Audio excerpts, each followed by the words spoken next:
Замислете го ова. Македонија туку што ослободена. Одите во локална кафеана да се опуштите, нарачувате пијачка и чекате музиката да почне. Но наместо омилената песна, влегува народен милиционер и ви покажува хартија. Да, и ја не се шегувам. Ви го презентирам службениот вестник број 1. Првиот правен документ на нашата држава. И додека очекувате таму да пишува за граници или економија, првите точки се забрана за коцкање, проституција и расипана кафанска музика.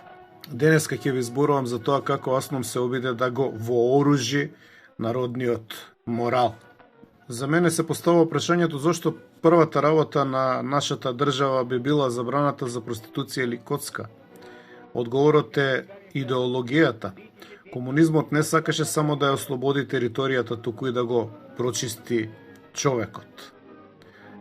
Значи, донесено е решение по предлог или, како што пишува, предложението на Поверенството за внатрешни работи. Президиумот на АСНОМ на 15 декември 1944 донел привремено решение за забрана на проституцијата, хазардните игри и музиката при јавните локали. Членот 2 вели дека се забранува се што е против здравиот народен морал.